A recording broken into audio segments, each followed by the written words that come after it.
প্রিয় সমাবেশ, যার বক্তব্য শোনার জন্য প্রথম সকাল থেকে আপনারা অধিক আগ্রহে অপেক্ষা করছেন, মুসলিম জননেতা বিএনপির চেয়ারম্যান জনাব তারেক রহমান এখন আপনাদের সামনে বক্তব্য রাখবেন। তারেক রহমান, সবাই করতালি দেন।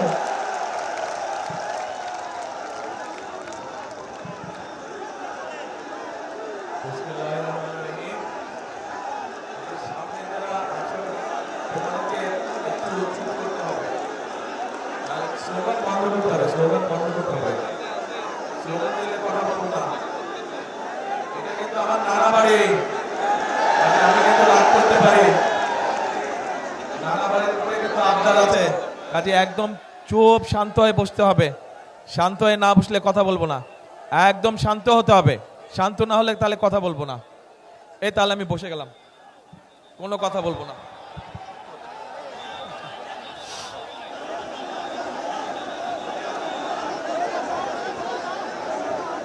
বসতে হবে, শান্ত হয়ে বসতে হবে। এই হুইসেল বাজাচ্ছেন যারা, একটু হুইসেলটা বন্ধ করেন। বিজিবি সদস্যরা আপনারা হুইসেলিংটা বন্ধ করেন। বিসমিল্লাহির রহমানির রহিম। আজকের এই নির্বাচনী জনসভার সম্মানিত সভাপতি, মঞ্চে উপস্থিত ফেনী, নোয়াখালী, লক্ষ্মীপুর 3 জেলার নেতৃবৃন্দ, উপস্থিত নেতৃবৃন্দ, আমার সামনে মাঠে এবং মাঠের বাইরে উপস্থিত মুরব্বীবর্গ, উপস্থিত এলাকাবাসী, প্রিয় সহকর্মীবৃন্দ, ভাই ও বোনেরা, আসসালামু আলাইকুম। আসসালামু আলাইকুম। কেমন আছেন সবাই? আচ্ছা, আজকে এই যে বহু বছর পরে ফেনীতে এসেছি আমি, আজকে সকালে আমার প্রথম মিটিংটা ছিল চট্টগ্রামে। চট্টগ্রামের সাথে আমার একটা আবেগ ঘন সম্পর্ক রয়েছে। আর ফেনীতে তারপরের মিটিংয়ে আসলাম, ফেনীর সাথে রয়েছে আমার একটা আত্মীয়তার সম্পর্ক, তথা গ্রেটার নোয়াখালীর সাথে রয়েছে একটা আত্মীয়তার সম্পর্ক। প্রিয় ভাই বোনেরা, আপনাদের যেমন দাবি আছে বিএনপির কাছে, ঠিক একইভাবে বিএনপিরও কিন্তু দাবি আছে আপনাদের কাছে। ঠিক ঠিক বলেছে? এই যে পিছনে যারা আছেন, ফেনী, নোয়াখালী, লক্ষ্মীপুরের মানুষের যেমন বিএনপির কাছে একটা দাবি আছে, জোর দাবি এলাকার উন্নয়নের ব্যাপারে, মানুষের সমস্যা দূর করার ব্যাপারে, ঠিক বিএনপিরও একটা দাবি আছে না আপনাদের কাছে? কি সেই দাবি? কি সেই দাবি? ধানের শীষকে জয়যুক্ত করা। ধানের শীষকে জয়যুক্ত করা। এখন প্রিয় ভাই বোনেরা, আমরা রাজনীতি করি। আমরা রাজনীতি করি কাদের জন্য? দেশের মানুষের জন্য আমরা রাজনীতি করি। স্বাভাবিকভাবেই আমরা যখন দেশের মানুষের জন্য কাজ করতে চাইব, তখন আমাদের পরিকল্পনা থাকতে হবে। আমরা যা বলবো, আমরা আপনাদের সামনে চেষ্টা করব সেই কাজগুলো বাস্তবায়ন করার জন্য। কারণ আমরা মনে করি জনগণই হচ্ছে বিএনপির সকল রাজনৈতিক ক্ষমতার উৎস। সেই জন্যই প্রিয় ভাই বোনেরা, আপনারা দেখেছেন যে যখন আমি এই দেশে আসলাম প্রায় 17 বছর পরে, স্বৈরাচারের পতনের পরে, তখন কিন্তু আমি একটি কথা বলেছিলাম যে আমি দেশের মানুষের জন্য কিছু পরিকল্পনা তৈরি করেছি। সেই পরিকল্পনাগুলি হচ্ছে কিভাবে, একটি পরিকল্পনা হচ্ছে যে কিভাবে দেশের যে নারী সমাজ আছে, বিশেষ করে গ্রাম অঞ্চল সহ শহর অঞ্চলের যে যারা পরিশ্রম করে খেটে খাওয়া মানুষ, এই মানুষগুলোর ভেতর পরিবারগুলোর মধ্যে নারীদের জন্য একটি ফ্যামিলি কার্ড আমরা দিতে চাই, যেই ফ্যামিলি কার্ডের মাধ্যমে প্রতি মাসে প্রত্যেক গৃহিণী সরকারের পক্ষ থেকে একটি অল্প হলেও একটি সহযোগিতা পাবে। কেউ কেউ বলছে যে এই অল্প সহযোগিতা কি সংসার চলবে?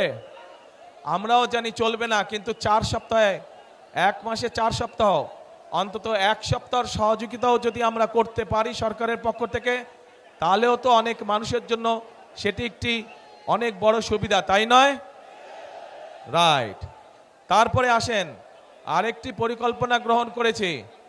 ঠিক আমরা গৃহিণীদেরকে যেমন ফ্যামিলি কার্ড দিতে চাই, ঠিক একইভাবে আমরা আমাদের কৃষক ভাইদের পাশে দাঁড়ানোর জন্য আমরা কৃষক ভাইদেরকে একটি কৃষক কার্ড দিতে চাই।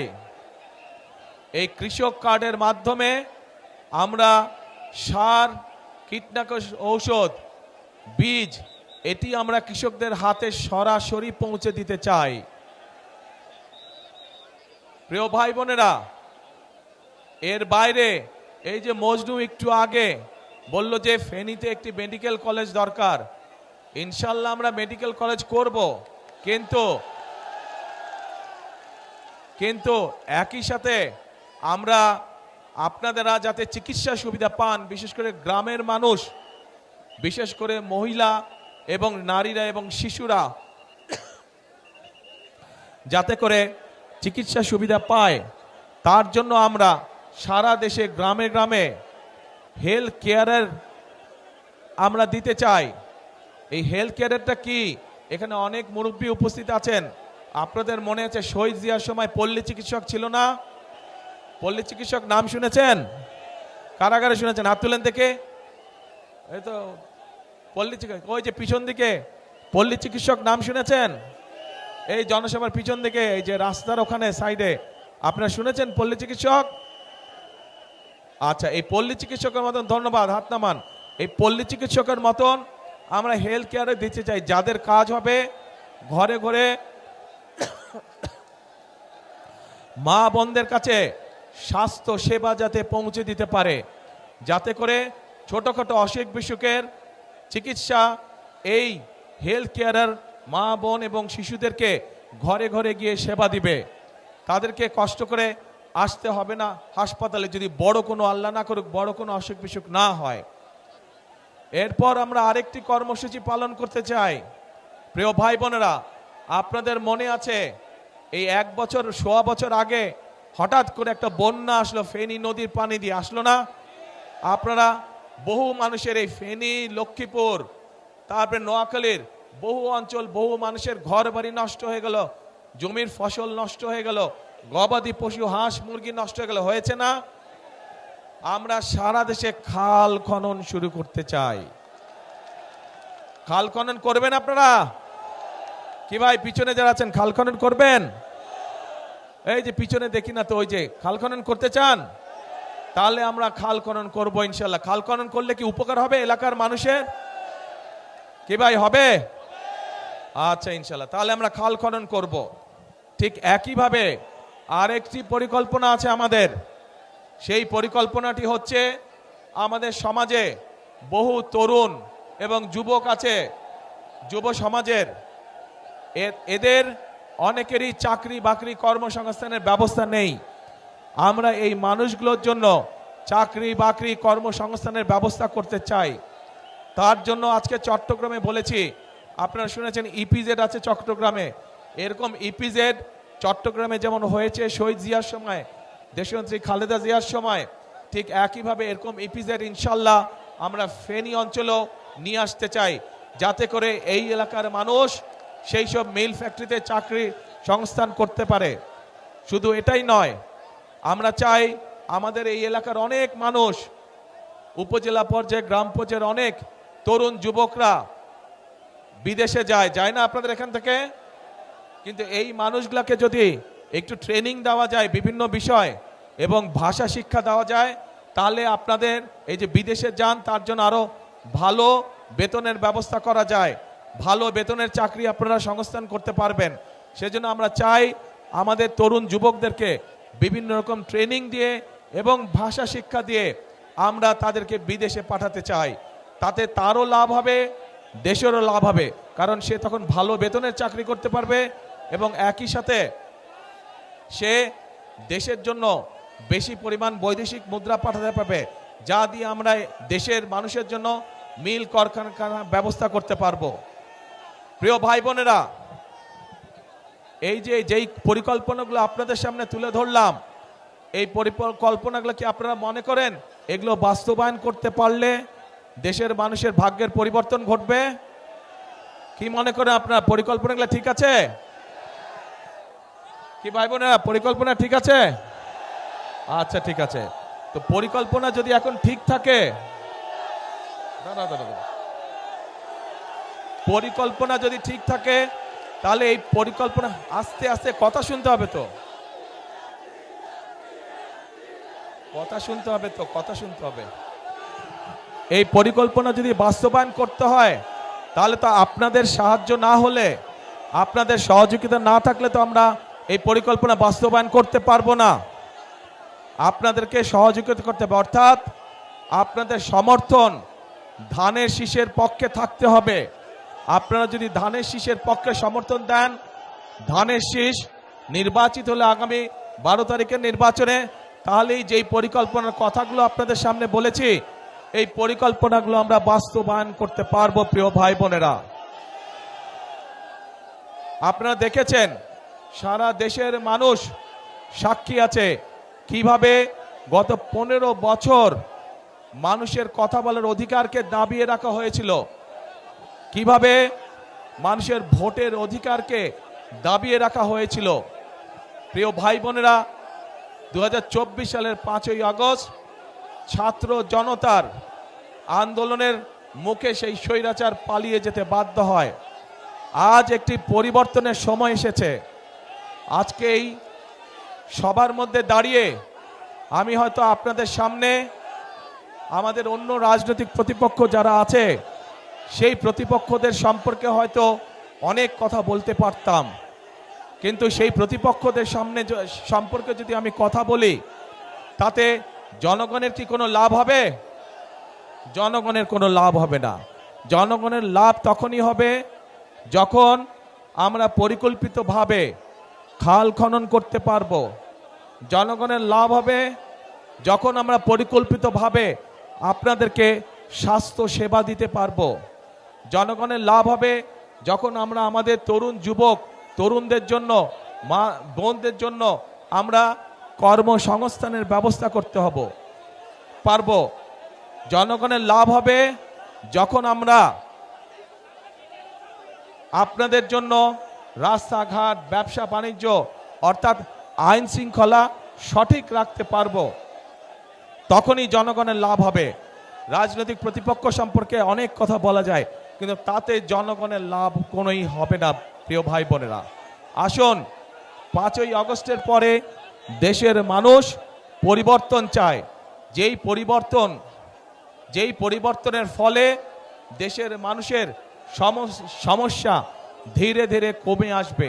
সেজন্যই আমাদেরকে পরিশ্রম করতে হবে, আমাদেরকে কাজ করতে হবে, আমাদের কৃষকদের ফসলের উৎপাদন বৃদ্ধি করতে হবে, আমাদের মা বোনদেরকে অর্থনৈতিকভাবে স্বাবলম্বী করতে হবে, আমাদের তরুণদের, যুবকদের কর্মসংস্থানের ব্যবস্থা করতে হবে। আমাদের মানুষরা, দেশের মানুষ যাতে নিরাপদে রাস্তাঘাটে চলাচল করতে পারে, নিরাপদে ব্যবসা বাণিজ্য করতে পারে, নিরাপদে চাকরি বাকরি করতে পারে, সেই জন্য আইন শৃঙ্খলা ব্যবস্থাকে কঠোর হস্তে নিয়ন্ত্রণ করতে হবে। আমাদেরকে জনগণের তখনই ভাগ্যের পরিবর্তন হবে। আমরা দেখেছি বিগত স্বৈরাচারের সময় কিভাবে এই দেশের জনগণের সম্পদ লুটপাট করে বিদেশে পাচার করে দেওয়া হয়েছিল। আমরা যে সকল পরিকল্পনা আপনাদেরকে বললাম, এগুলো আমরা তখনই বাস্তবায়ন করতে পারবো এবং এইসব পরিকল্পনা জনগণের ভাগ্যের পরিবর্তন তখনই করতে পারবে যখন আমরা এই যে দুর্নীতির লাগাম টেনে ধরতে পারবো, তখনই আমরা এইসব পরিকল্পনা বাস্তবায়ন করতে পারবো। এবং এই সকল পরিকল্পনা বাস্তবায়ন করতে হলে, জনগণের জন্য আইন শৃঙ্খলা ব্যবস্থা কঠোর হস্তে নিয়ন্ত্রণ করতে হলে, দুর্নীতির লাগাম টেনে ধরতে হলে, প্রিয় ভাই বোনেরা, আপনাদেরকে আগামী 12 তারিখে ধানের শীষকে নির্বাচিত করতে হবে। কারণ যে পরিকল্পনার কথাগুলো আপনাদের সামনে আমি তুলে ধরলাম, এই পরিকল্পনাগুলো হচ্ছে ধানের শীষের পরিকল্পনা। আমরা অতীতেও দেখেছি যে ধানের শীষ যতবার দেশ পরিচালনার সুযোগ পেয়েছে, সেই শহীদ রাষ্ট্রপতি জিয়াউর রহমানের সময় দেখেছি, সেই দেশনেত্রী খালেদা জিয়ার সময় দেখেছি যে মানুষের ভাগ্যের পরিবর্তন ধীরে ধীরে হয়েছে। কাজেই ইনশাআল্লাহ আগামীতে আপনারা আবার ধানের শীষকে নির্বাচিত করলে, ধানের শীষ সরকার গঠনে সক্ষম হলে আল্লাহর রহমতে আমরা আবার খালেদা জিয়ার রেখে যাওয়া কাজগুলো আমরা আবার চালু করব। শহীদ জিয়ার রেখে যাওয়া কর্মসূচিগুলো আমরা আবার চালু করব, যাতে করে দেশের মানুষের ভাগ্যের পরিবর্তন হয়। প্রিয় ভাই বোনেরা, কথা একটাই, একটু প্রথমেই বক্তব্যের বলেছে যে ফেনী, লক্ষ্মীপুর, নোয়াখালী এইখানকার মানুষের যেমন বিএনপির উপরে একটা হক বা দাবি আছে, ঠিক বিএনপিরও এই 3 জেলার মানুষের উপরে একটা হক বা দাবি আছে। কি সেই দাবি? ধানের শীষকে নির্বাচিত করা। কারণ এটা খালেদা জিয়ার এলাকা, খালেদা জিয়া এই এলাকার সন্তান, খালেদা জিয়া এই এলাকার মেয়ে। স্বাভাবিকভাবেই ধানের শীষ নির্বাচিত হলে খালেদা জিয়ার সম্মান বৃদ্ধি পাবে। এবং আমি মনে করি এই এলাকার মুরব্বী সহ, মা বোনেরা সহ, তরুণ যুবক সহ, তরুণরা সহ সকলেই তাদের এলাকার সন্তান খালেদা জিয়ার সম্মান আসমানের উপরে তুলে ধরবে ইনশাআল্লাহ। প্রিয় ভাই বোনেরা, আসুন 12 তারিখে আমরা গণতন্ত্রকে পুনঃপ্রতিষ্ঠিত করি। কারণ গণতন্ত্র যদি পুনঃপ্রতিষ্ঠিত হয়, দেশে যদি জবাবদিহিতা থাকে, যদি আপনার নির্বাচিত জনপ্রতিনিধি থাকে, তাহলেই একমাত্র এলাকার সমস্যার সমাধান করা সম্ভব হবে। বিগত 15 বছর ধরে সারা বাংলাদেশের কোথাও কোনো সত্যিকার অর্থে জনপ্রতিনিধি ছিল না, এবং যেহেতু সত্যিকার অর্থে জনগণের প্রতিনিধি ছিল না, সে কারণেই দেশের আজকে এই অবস্থা। আমরা দেখেছি কিছু সংখ্যক মানুষের ভাগ্যের পরিবর্তন হয়েছে, কিন্তু 98% মানুষের ভাগ্যের কোনো পরিবর্তন হয় নাই।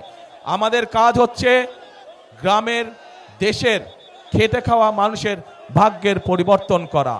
আপনারা গণতন্ত্রের বুনিয়াদ যদি শক্তিশালী করতে হয়, তাহলেই একমাত্র সম্ভব জনগণের অংশগ্রহণের মাধ্যমে গণতন্ত্রের বুনিয়াদ শক্তিশালী করা।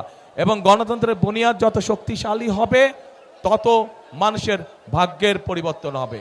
প্রিয় ভাই বোনেরা, আমরা বিশ্বাস করি এই দেশকে যদি এগিয়ে নিতে হয়, বাংলাদেশের মানুষ যেভাবে এই দেশকে কল্পনা করে, বাংলাদেশের মানুষ তাদের সামনে এই দেশের সম্পর্কে যে প্রত্যাশা, সেই প্রত্যাশা তখনই বাস্তবায়ন করা সম্ভব আমরা যারা গণতন্ত্রে বিশ্বাস করি, আমরা সকলে যদি ঐক্যবদ্ধ থাকি, তাহলেই একমাত্র সম্ভব বাংলাদেশের প্রত্যাশিত বাংলাদেশকে গড়ে তোলা। এবং সেই প্রত্যাশিত বাংলাদেশ গড়ে তুলতে হলে আপনাদের সকলের সহযোগিতা প্রয়োজন। আপনাদের সহযোগিতাই একমাত্র পারে একটি সুন্দর ভবিষ্যৎ বাংলাদেশ গড়ে দিতে।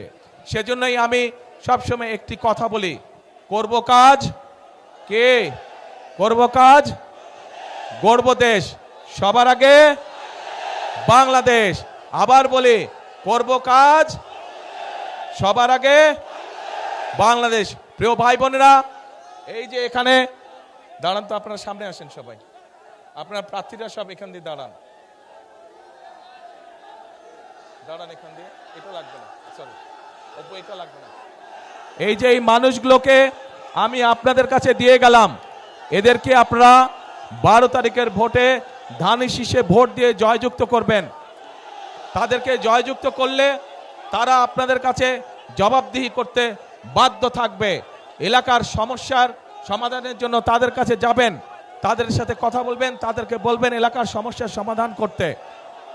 বিএনপি ইনশাআল্লাহ জয়যুক্ত হলে, বিএনপি সরকার গঠন করলে এই এলাকার সমস্যার সমাধানের জন্য আমরা কাজগুলো শুরু করব।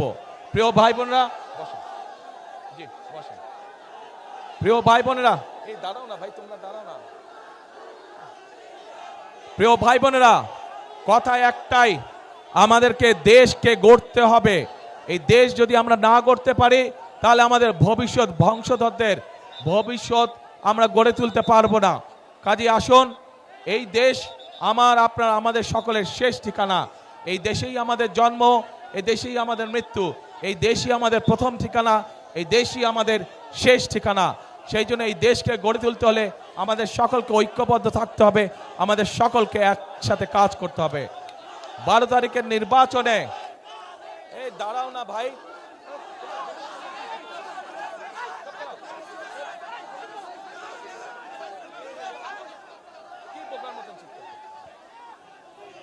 প্রিয় ভাই বোনেরা, বিগত 15 বছর যেমন আপনাদের ভোটের অধিকার কেড়ে নেওয়া হয়েছিল জোর করে, এখন যখন আবার গণতন্ত্রের ভিত্তি, গণতন্ত্রের চলার পথ শুরু হয়েছে, তখন একটি মহল কিন্তু ষড়যন্ত্র শুরু করেছে। কাজেই আপনাদের সকলকে অনুরোধ করব চোখ কান খোলা রাখার জন্য, যাতে আবার আপনাদের ভোটের অধিকার, কথা বলার অধিকার কেউ ষড়যন্ত্র করে কেড়ে নিয়ে যেতে না পারে। ভোটের দিন কখন যাবেন ভোট দিতে? কি ভাইরা কখন যাবেন ভোটের দিন? এইবার ভোটের দিন যারা যারা তাহাজ্জুদ পড়েন না, তাহাজ্জুদের ওয়াক্তে উঠতে হবে। যারা পড়েন তাহাজ্জুদ ঠিক আছে, তারা তো পড়েনি, তাহাজ্জুদ ঘরে পড়ে আর যার যার ভোট কেন্দ্রে যাবেন, ভোট কেন্দ্রে গিয়ে ওখানে ভোট কেন্দ্রের সামনে ফজরের জামাত নামাজ আদায় করবেন জামাতে করে, তারপর 7টা থেকে ভোটের লাইনে দাঁড়িয়ে যাবেন, একদম হিসাব নিকাশ বুঝে তারপরে ঘরে ফিরবেন। শুধু ভোট দিয়ে ঘরে ফিরবেন না, হিসাব বুঝে নিয়ে ঘরে ফিরবেন। আজকে এই দেশের জনগণের সঠিক সিদ্ধান্তের উপরে নির্ভর করছে আগামী দিনের বাংলাদেশের ভবিষ্যৎ। ইনশাল্লাহ আমরা যদি সকলে ঐক্যবদ্ধ থাকি, আমরা যদি সকলে একসাথে থাকি, ইনশাল্লাহ আমরা আমাদের প্রত্যাশিত বাংলাদেশ গঠনের কাজ শুরু করতে পারবো। আল্লাহ হাফেজ। বাংলাদেশ জিন্দাবাদ, বাংলাদেশ জাতীয়তাবাদী জিন্দাবাদ। আসসালামু আলাইকুম। আপনাদের সাথে আবার দেখা হবে ইনশাল্লাহ। আসসালামু আলাইকুম।